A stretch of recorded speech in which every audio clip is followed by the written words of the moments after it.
站住！哎，太君，别开枪，别开枪！这么晚了，你要干什么？啊，我这奉那医院的要求啊，出城呢采购点急需药品。对了，你看，这是我的证件。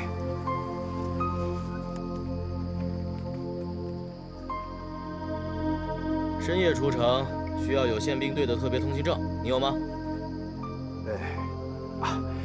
这出了急，这是藤村院长他安排的。哦，是吗？那你等着，我确认一下。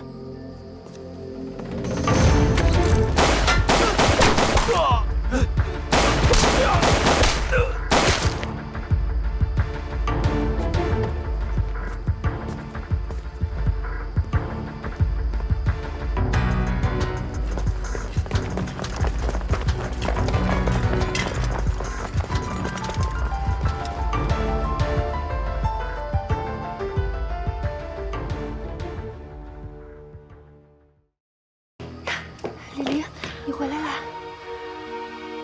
我刚才和葛老分手以后，听到了激烈的枪声，也不知道他顺利出去了没有。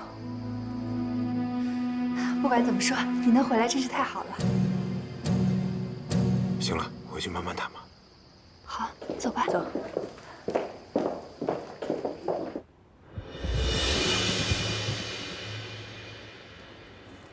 一切都已准备就绪，只待您一声令下。你打算对金神水怎么处理？一起抓做马路塔。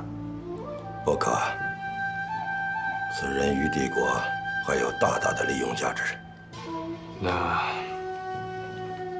把他转移到丹家如何？行动千万小心，不要惊扰他。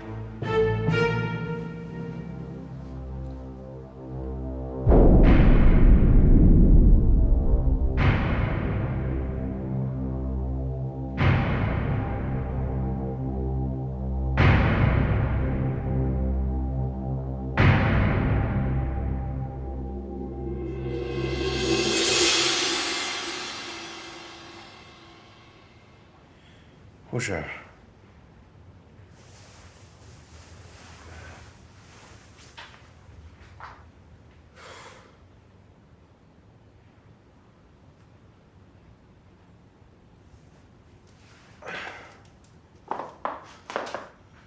护士，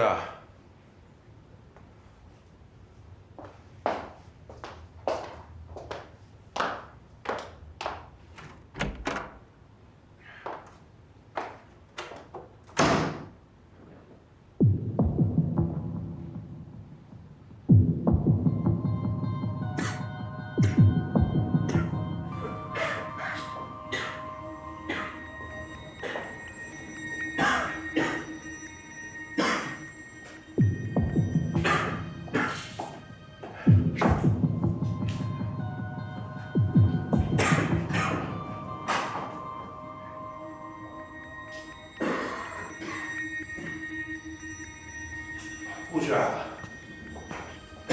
护士。哎，金医生，你怎么在这儿啊？好点了吗？我怎么了？其他人呢？你已经发烧昏迷了1天1夜了，他们都去郊游了。郊游？嗯，金医生，你赶紧回去休息吧。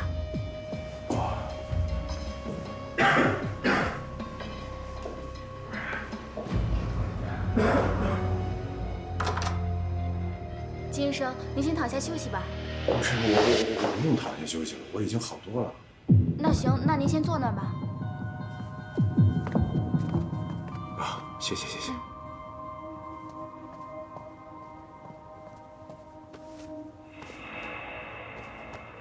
金医生，你好点了吗？哎呀，我觉得自己已经完全康复了。那就好。刚才给你量了体温，36度8，很正常，没什么大碍。那我就可以出院了吧？不行，我必须去向上级领导申请一下，你才能出院。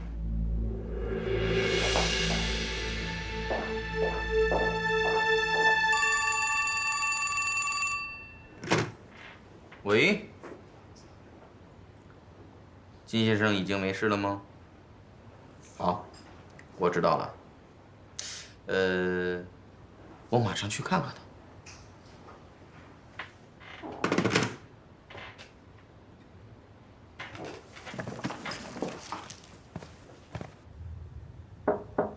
进来。金大夫，哎呦，哎，坐。哎呦，我特意给你带了点水果过来。坐。谢。怎么样，身子好多了吧？哎呀，没什么大事儿，就是感冒发烧而已，没什么大不了的。没什么大不了的，还躺了1天1夜。一天一夜？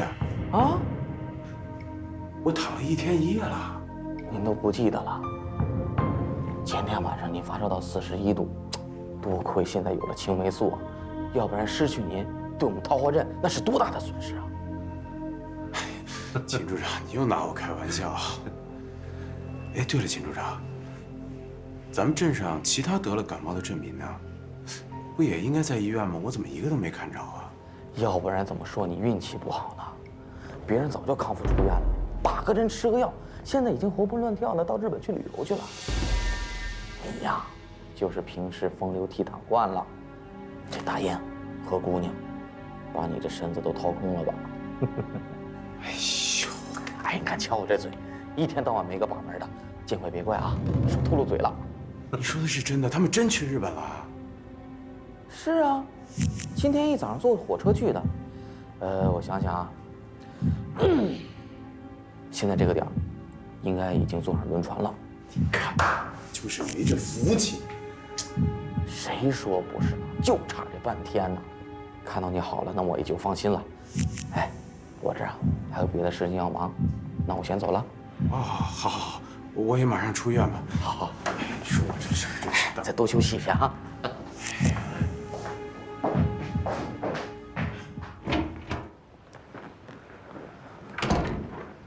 你马上去一趟野副区长办公室，就说我已经探过金神水的口风了，他刚刚醒，对之前发生的事情是一无所知，请区长先生放心。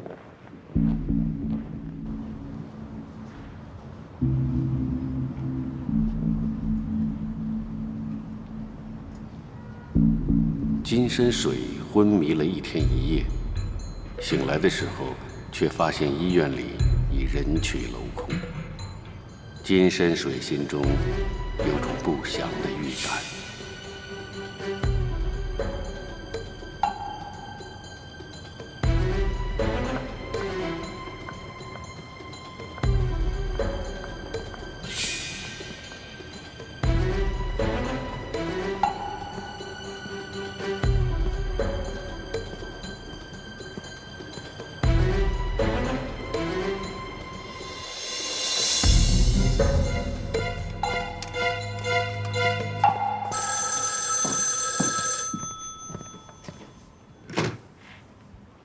喂，我是金深水。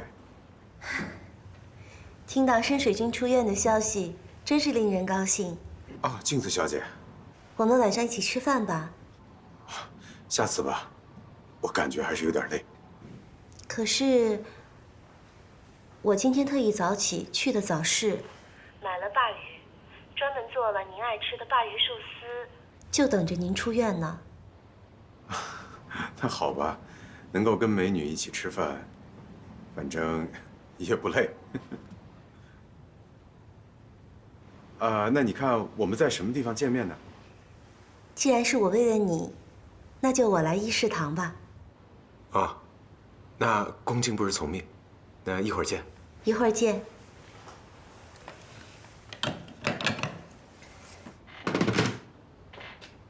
深水，哎，你来了。来，我专门给你熬的百合桂花粥。哎呦，真香啊！你怎么样了？感冒好了没有？好多了，不过说到这儿，这2天医院有没有发生什么奇怪的事情？没有发生什么怪事啊。不过，这2天存荣医院给所有的医生都放了假，让我们集体去郊游。你知道吗？我已经昏睡了1天1夜了。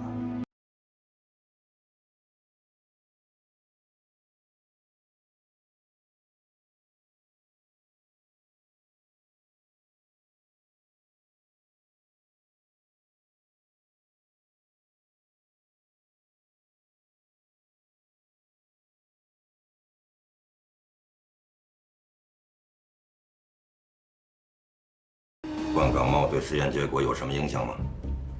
我们已经对2个患感冒的马鲁胎进行实验，但得到的数据和之前实验得到的数据偏差很大，根本没有参考价值。就没有别的办法了吗？恐怕是没有。既然我们的细菌武器是针对正常人使用，那么我们的实验对象也应该是正常人。明白了。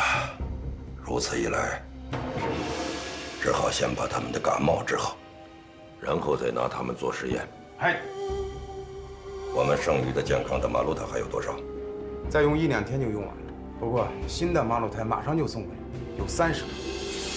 哦，很好。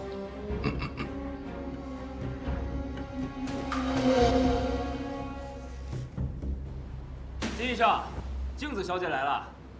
哦，让她上来吧。哎，深水君，鲅鱼馅寿司来了，好新鲜的，快！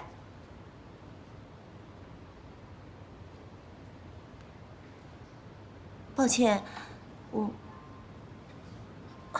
我不知道林小姐也在这儿。没关系，应该我说抱歉才是。啊，我是看深水君生病了。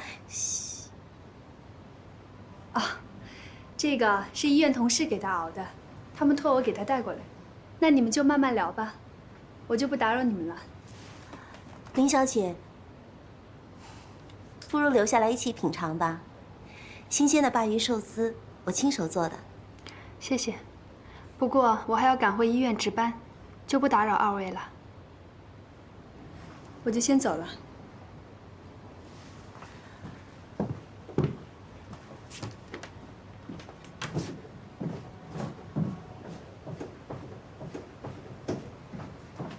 我是不是来的不是时候啊？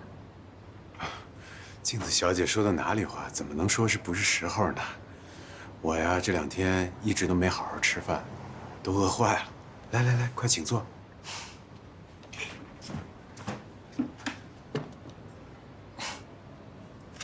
还真没想到，我跟林小姐有同样的心意。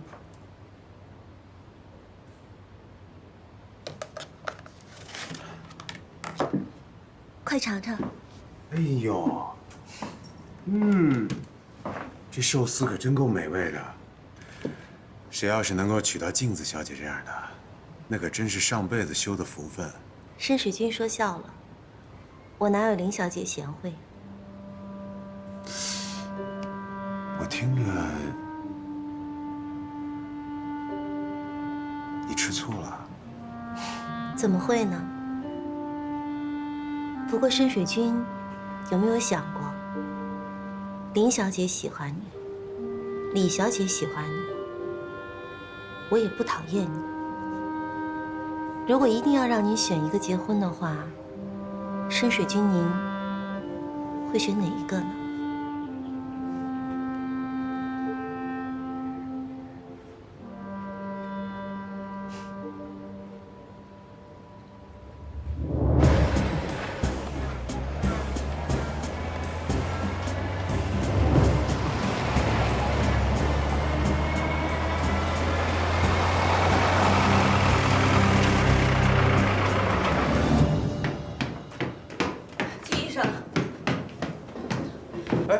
你来了，去，快坐。我本来想去找你来着，听说你们去旅游了，我不太明白，怎么一夜之间医院的病人全都消失了？我来找你就是为了这件事情。你是不是怀疑有人对你做了手脚？我不是怀疑，我是肯定。我是个医生，我对自己的身体状况非常的了解。即便是我烧到40度，也不可能昏迷1天1夜呀。所以旅游这件事情很蹊跷，现在只有一种可能了。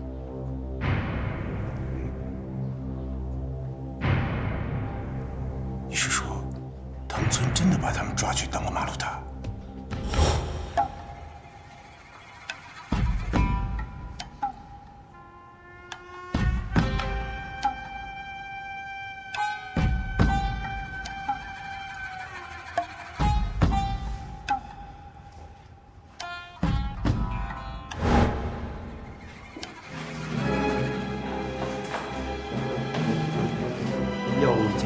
性现在其实不处于昏迷状态。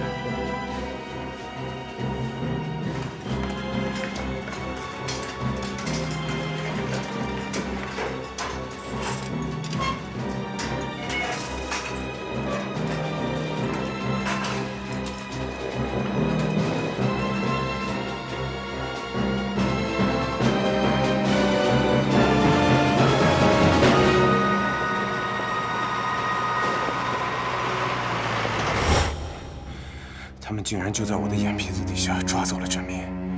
你别难过，这不是你的错。这就是我的错，这就怪我。要不是我出的那些馊主意，他们也不可能被抓走。那我们应该怎么办啊？按照医学常理来说，病人是不能作为实验体的，因为这样做实验得到的数据误差很大，根本就没有任何的参考价值。这样一来，藤村肯定就把他们关起来，先集中进行治疗，等到他们痊愈之后，再把他们送到地下魔窟进行实验。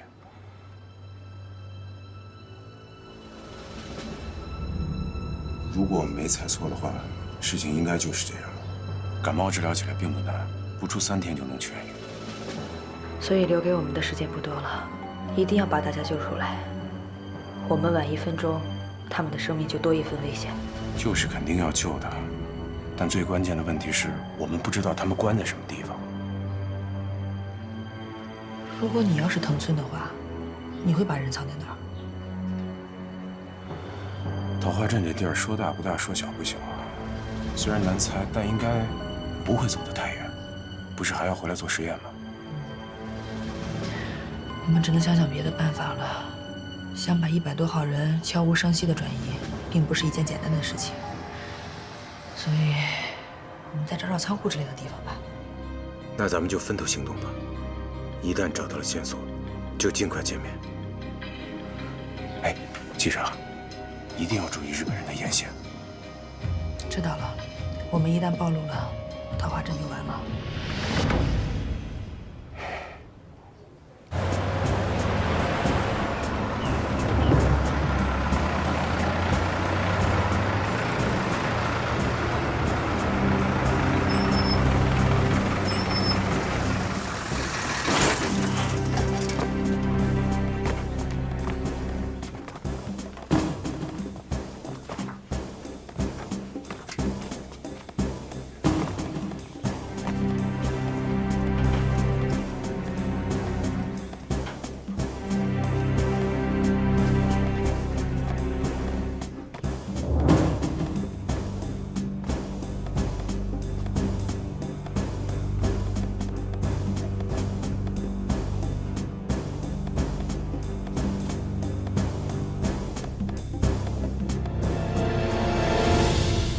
很抱歉，各位，我要告诉大家一个不幸的消息。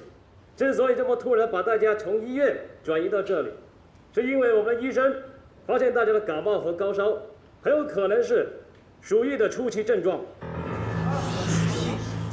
也就是说，大家很可能已经染上了鼠疫病毒。为了方便治疗，也为了不传染给其他镇民，我们今天特意将这个之前的仓库开辟出来，安置大家，作为一个临时的隔离区。大家不要惊慌，我们大东亚共荣模范区有着充足的特效药，只要大家配合我们的治疗，一定能早日痊愈。不可能！你说我们得鼠疫，我们就得鼠疫啊？啊！你有什么证据？拿出证据来！如果只是普通的感冒，我们会在大热天穿了这么厚的防化服吗？像这样大规模的感冒，在桃花镇绝无仅有，而且大家都知道，在靠近我们州镇所发生的鼠疫，很可能已经传上了我们的模范区。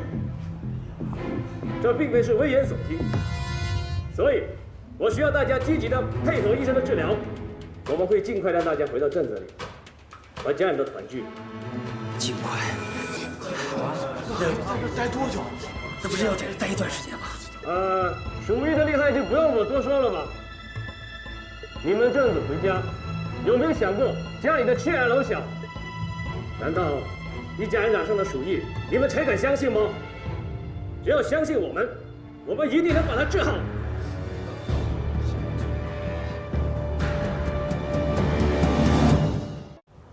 模范区的各位镇民们，今天我们再一次的相聚在这里。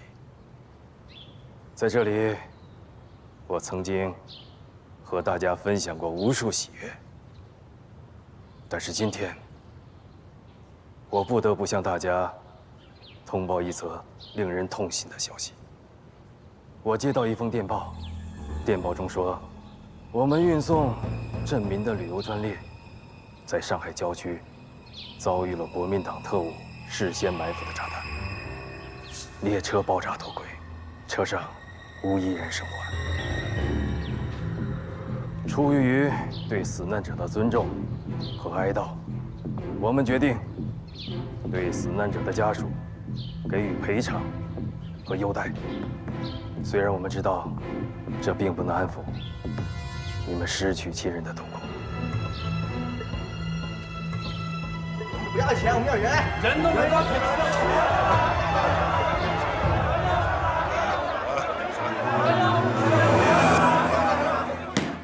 你看一看，简直就是一派胡言。我真想一枪毙了这个叶夫。你看看这报纸的头版头条写的什么？旅游列车是让国民党特务给炸毁的。这个藤村和野夫简直是机关算尽。那可是上百条的人命啊，就让他们这么一句话就给抹掉了。就算他们骗得过百姓，他们也骗不过我们。我们千万不能放弃。如果连我们都要放弃的话，这些百姓真的就没人来救了。你看到那些家属伤心的样子了吗？妻子失去丈夫，孩子失去了父亲。这种痛苦，这种痛苦根本就是无法忍受的。那我们要不要把真相告诉他们？没用的，镇民们都是手无寸铁，即便是你把真相告诉了他们，也是无济于事，最终的结果还是惨死在日寇的枪口下。那我们就只能这样坐以待毙。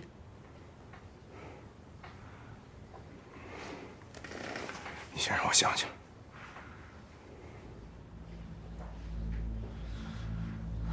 哎，治疗感冒是不是需要感冒药啊？治疗感冒当然是……等等，我明白你的意思了。这么简单的问题，我们两个之前怎么就没有想到呢？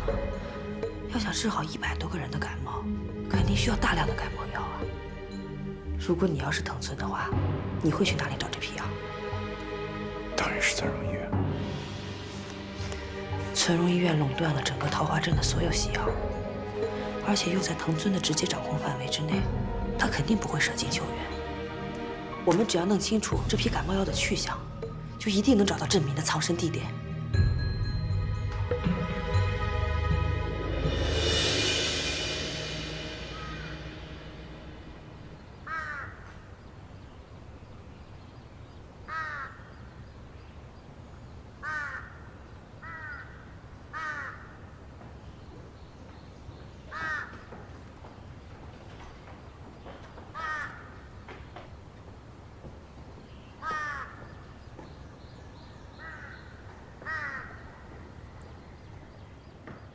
全体起立！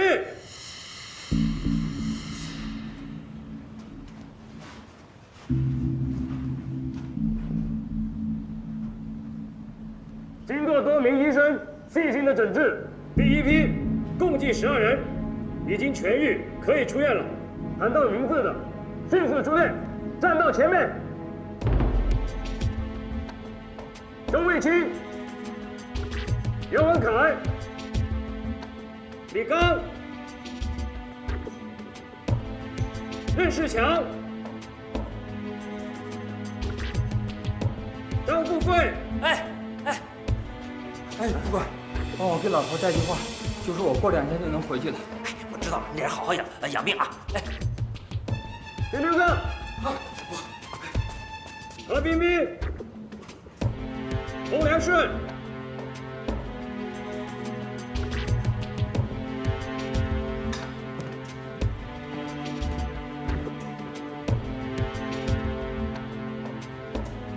跟我走。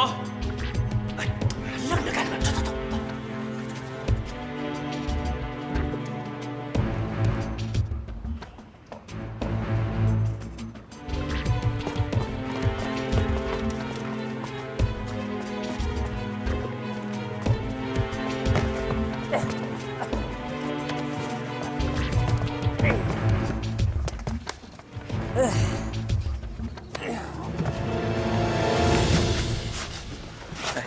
日本人对咱可真不赖，竟然主动给我们治病，不花钱还不说，竟然开车送我们回家。就是，要是放在前几年，那姓蒋的都不一定管咱们呢。你俩少说两句吧，啊！别忘了咱们都是中国人。今天啊，咱们不准谈政治啊，高高兴兴回家，什么都别想，什么都别讲啊！这几天可把我给憋坏了，正好透透气。想媳妇了吧？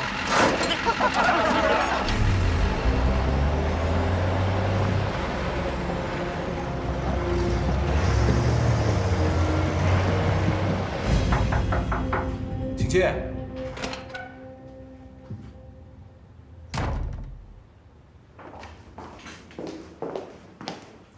情况怎么样了？药品管理处的情况我已经摸清楚了。医院药品的进出记录，除了管理人员和院级领导，其他人无权查阅。这个药品的记录放在科长办公室的抽屉里，坐办公室的只有科长一个人。所以说，这个药管科科长金不换，是我们唯一的突破口。那你打算怎么对付他呀？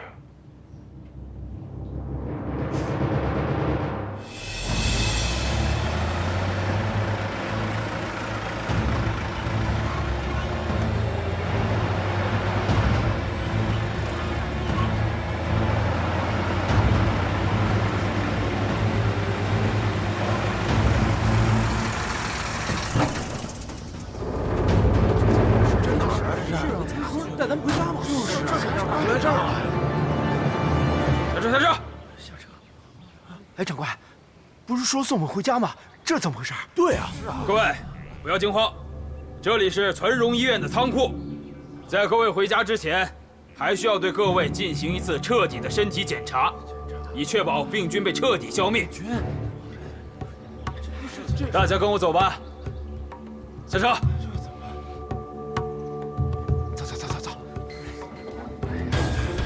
走啊！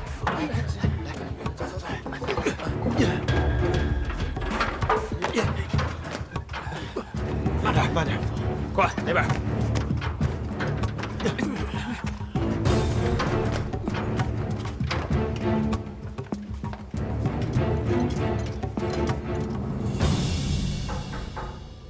进来。哎呦！ 林小姐，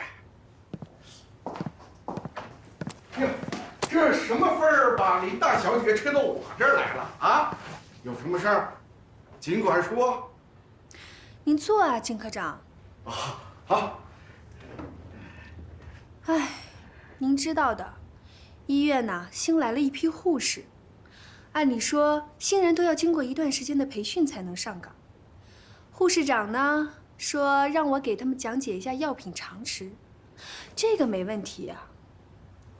可关键是，这药品啊拆了包装以后，别说他们了，就连我自己呀，也分辨不清哪个是阿司匹林，哪个是阿莫西林啊！哎呀，真是愁人啊！这不，来向您这个药管科科长取经来了吗？怕丢脸是不是？ 我当你苦这个脸干什么来了？没关系，有什么事儿尽管问。金某一定知无不言，言无不尽。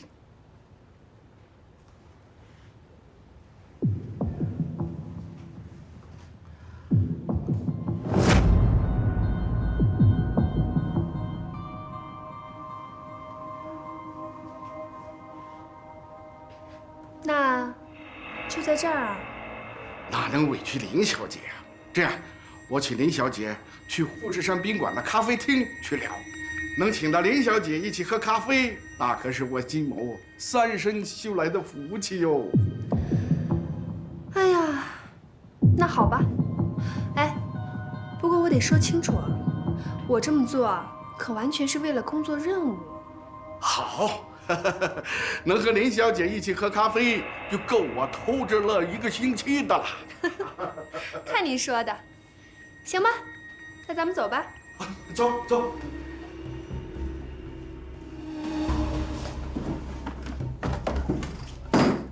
走吧，金科长。好，走走走走。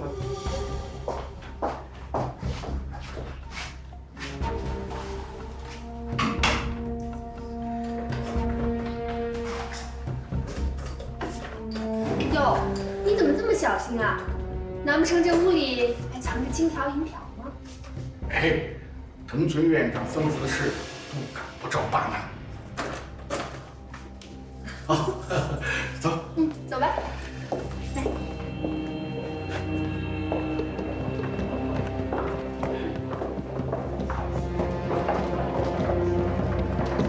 哎呦，哎呦，哎呦！怎么了？你看，你刚才还让我小心呢。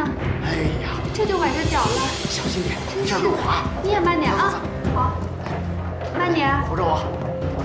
好。这楼梯也真是的。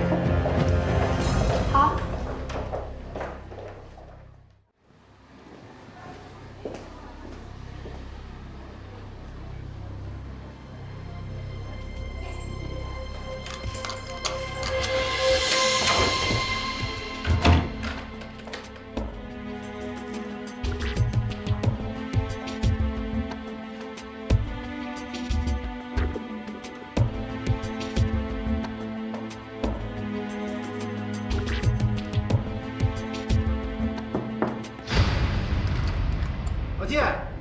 老金，老金，不是说好了吗？下午来找你下象棋。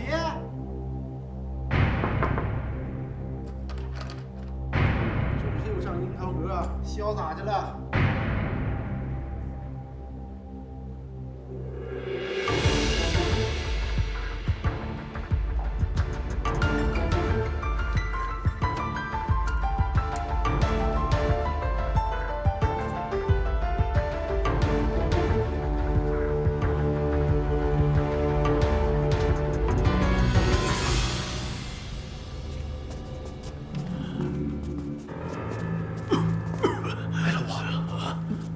闻到一股血腥味儿啊！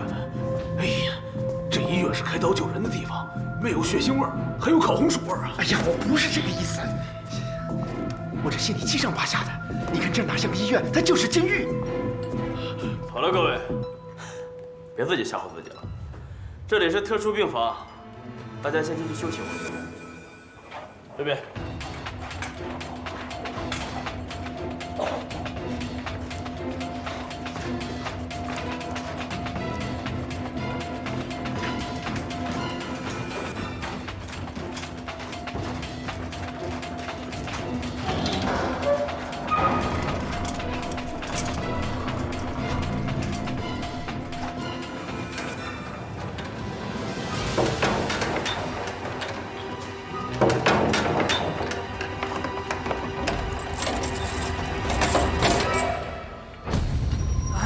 哎，长官，这不是医院吗？干嘛把我们锁起来啊？这是为了防止你们出去交叉感染，这样别的病人也进不来。交叉感染？哎，长官，长官！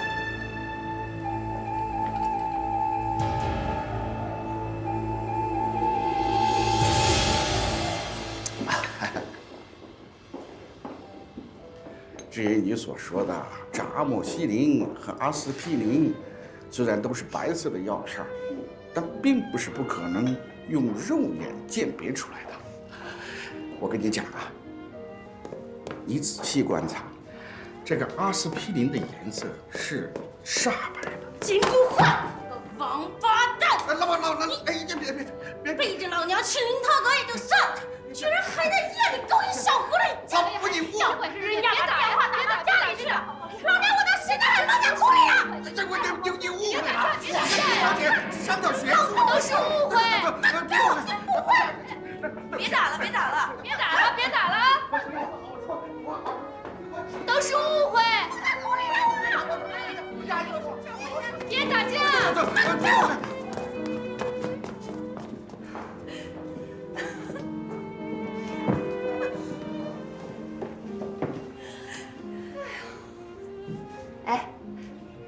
是你安排的？是我安排的，但是我没想到会这么精彩。精彩，真是太精彩了。不过我突然就理解了君不换为什么那么爱沾花惹草了。你别这么说。24号、25号还有26号都有大量的感冒药出库，时间都是在上午10点左右。经手人是一个叫禁卫的少尉。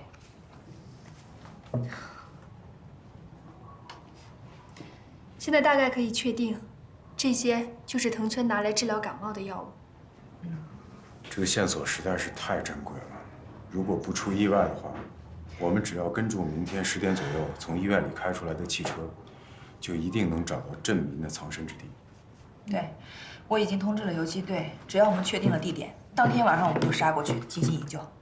明天不仅要确定地点，更要确定日军的人数以及他们的武器装备。只有知己知彼，我们才能把损失降到最小。好啊，那就这么办。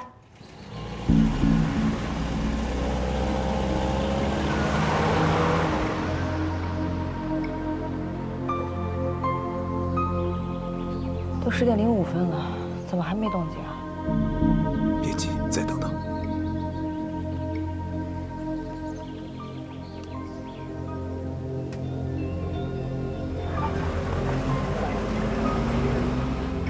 来了，准备跟上，但是要保持距离，千万不能暴露。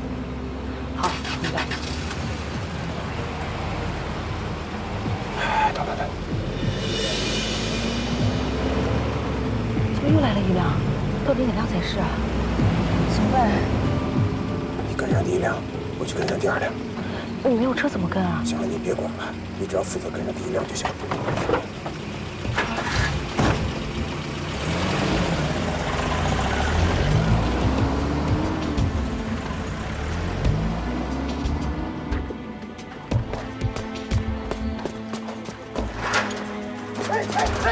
这我的对手，这我的对手！哎，我一会儿回来还给你。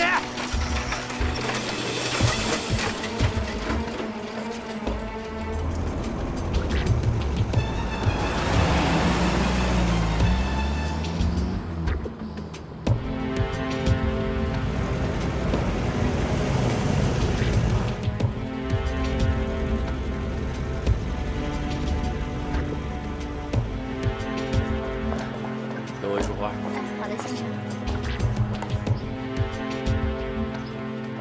给你钱。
跟踪我一路了吧？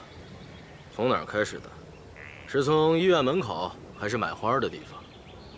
我太太请你调查我和我的生意，给你多少钱？我双倍给你。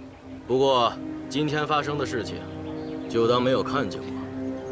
这个是您太太和我老板谈的，我不知道。败家的娘们儿。怎么样，够了吧？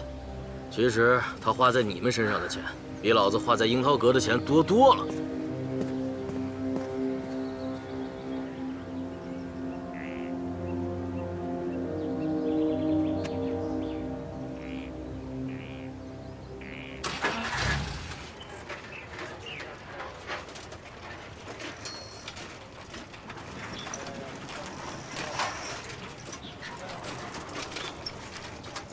兄弟，哎，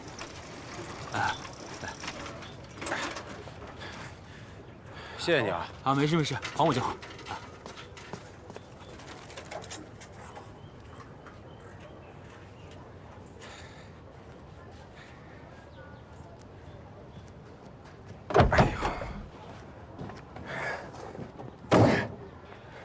你那边怎么样了？我这白跟了一趟。找着了，镇民们就被关在西郊一个废弃仓库里边。太好了，那我们什么时候去救他们呀？你看啊，镇民们现在就被关在这个仓库里边，在那儿驻守的部队，大概就是日本的一个小队，也就12个人左右。12个人，我们应付得过来？不能硬碰硬。我明白了，调虎离山，声东击西。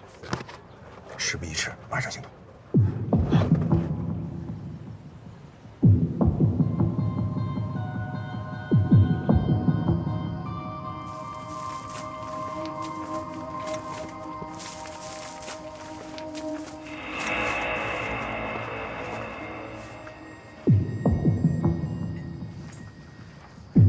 你们2个去把粮仓点燃，注意隐蔽，快去吧。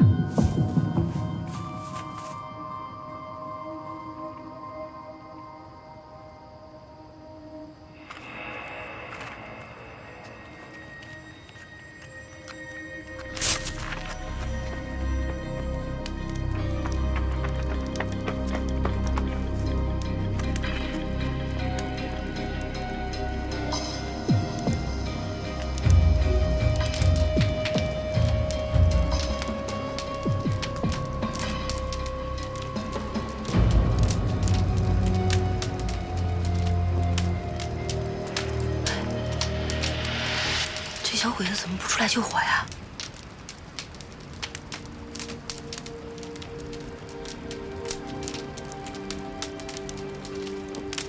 走吧，直接进去看。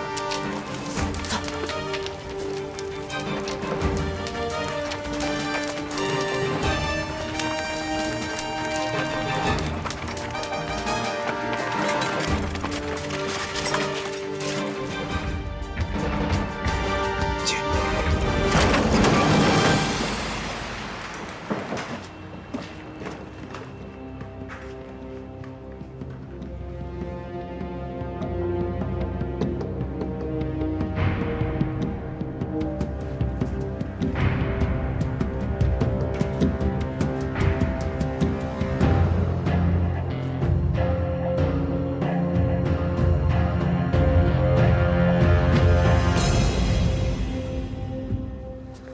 慢走啊！好好。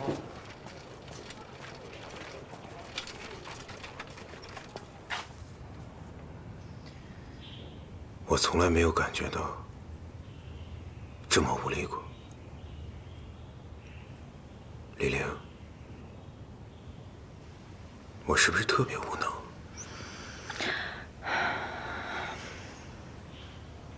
我觉着我自己除了会治病，其他什么都不会。但会治病又有什么用呢？我还不是眼睁睁地看着自己的同胞惨死在日本人手里。金深水，我告诉你，你的无力不是因为你无能，是因为你没有信仰。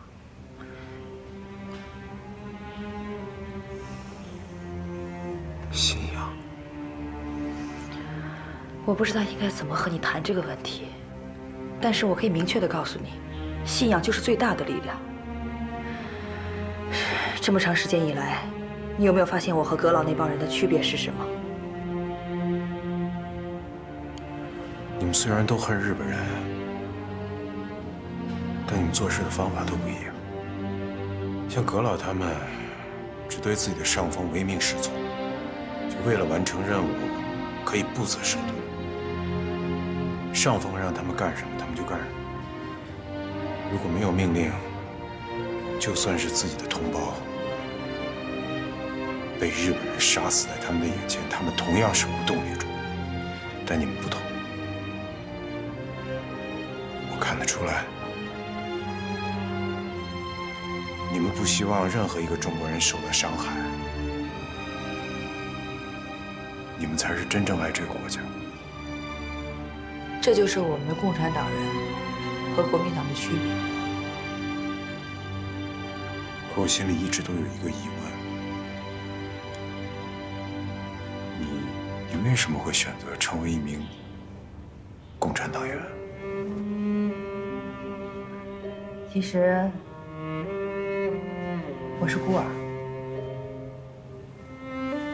对不起啊。没事儿。我从小呢，也没有见过我自己的父母，因为我一出生的时候就被发现心脏长在右边。他们可能是怕我养不活吧，也可能他们根本就是把我当成怪物了，所以我被他们扔在了一个中学的学校门口。幸亏老校长救了我。没想到你还有这样的身世。小时候，我经常在大街上看到外国的巡抚毒打中国的穷人，就那外滩的公园，甚至都不让中国人进入。我就一直在想，为什么在中国的土地上，这外国人就能这么耀武扬威地欺负我们中国人？我们中国人什么时候才能扬眉吐气？之后，我读书的闸北中学，老师经常给我们讲述一些革命的道理。我的功课呢，也总是拿第一，在学校里也比较活跃。毕业的时候，老校长就悄悄地找我谈话，那时候我才知道，他是一名共产党员，而且学校里有不少老师都是共产党员。之后我就开始接受任务，我去送传单，送情报。冬天的时候，我把自己穿得特别的臃肿，其实是衣服里藏满了传单。这之后呢，我又学了摄影，学密报显像术，学发电报，正式的成为了一名共产党员。这么多年以来，我见过太多组织喊着爱国救国的口号，但真正只有一个组织，是为国家为民族抗争。金深水，虽然你这个人毛病很多，但你的本质不坏，真的。你对国家的爱一点都不比我少。光有爱有什么用呢？所以我告诉你，人必须要有信仰，有了信仰，你才会有力量。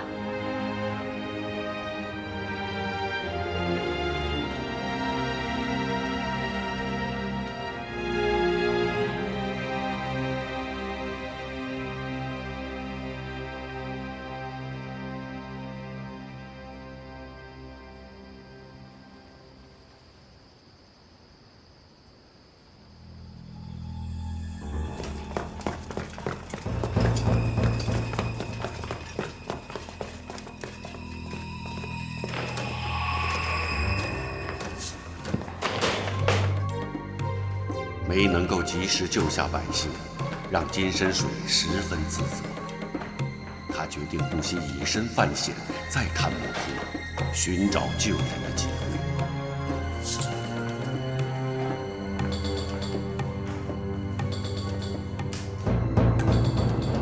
仔细一点，快点，快点！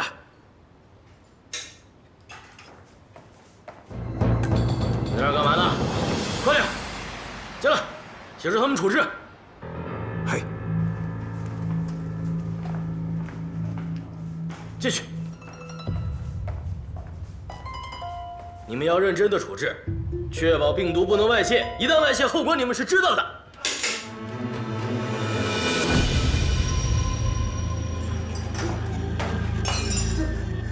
他被感染了，站住！你们俩保证病毒不能外泄，比你们的生命更重要。继续处置，快点！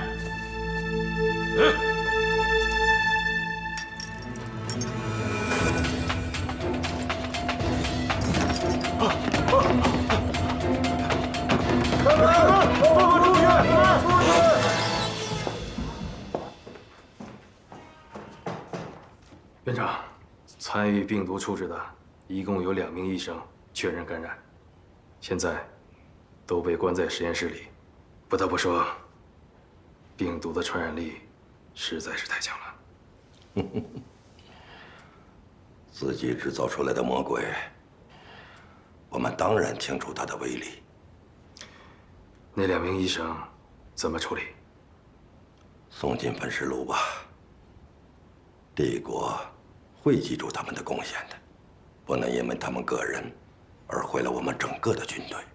记得麻醉，让他们少一些痛苦。是。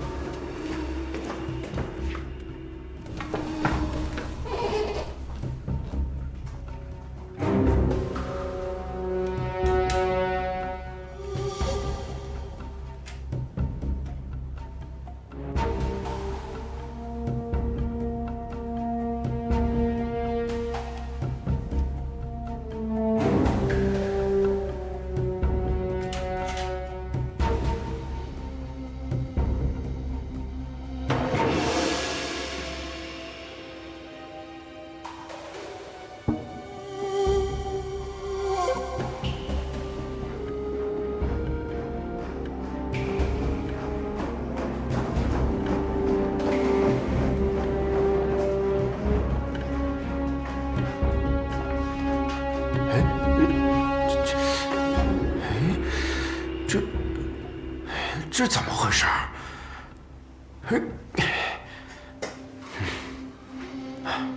走。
最新的培养基原液堪比强硫酸，具有强腐蚀性，是你们身上的防护服所无法抵挡的。如果你们想活着回国的话，那就得万分小心。谢谢。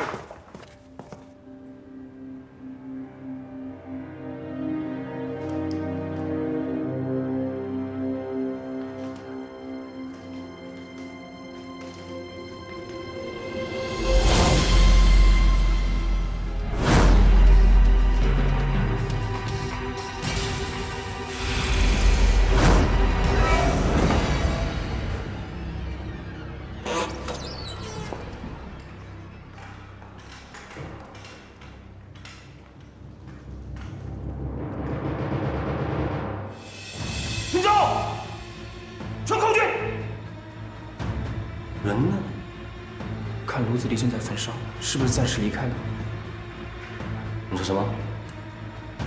操作规程规定，操作员必须全程跟随焚烧，暂时离开那也是占领岗位。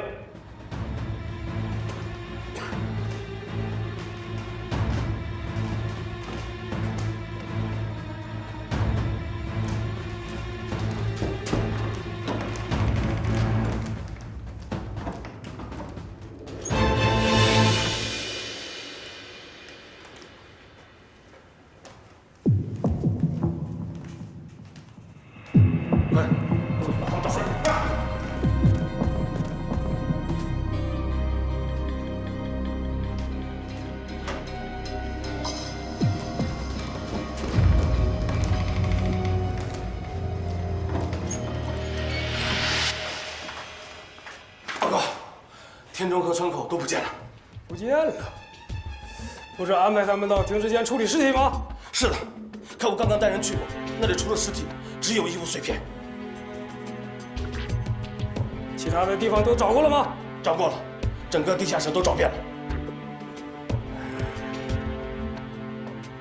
拉警报，清点人数，你立马带人封锁所有出口。是，给我来。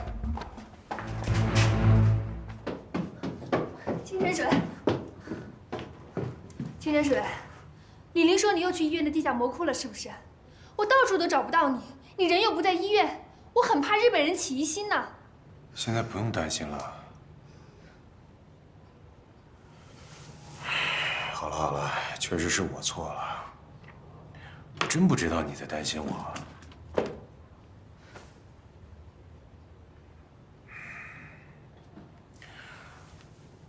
我确实是去了地下魔窟。不过中途出了点意外，你差点就见不着我了。出什么事了？哎呀，你倒是快说呀！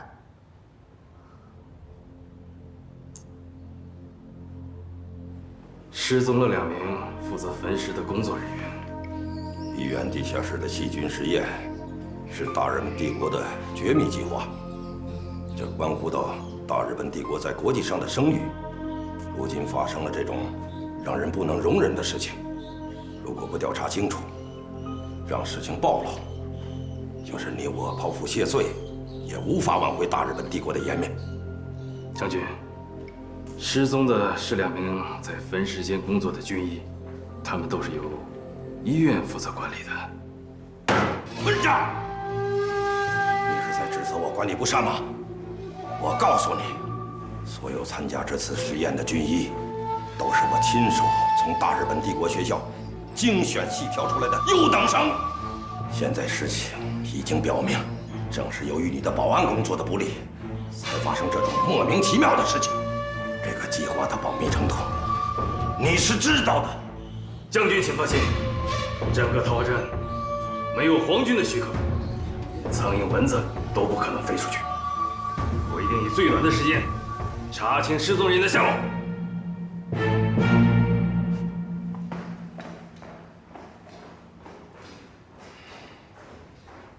你说用点穴的方法来阻止药力快速渗透，这个主意不错，不愧是学医的。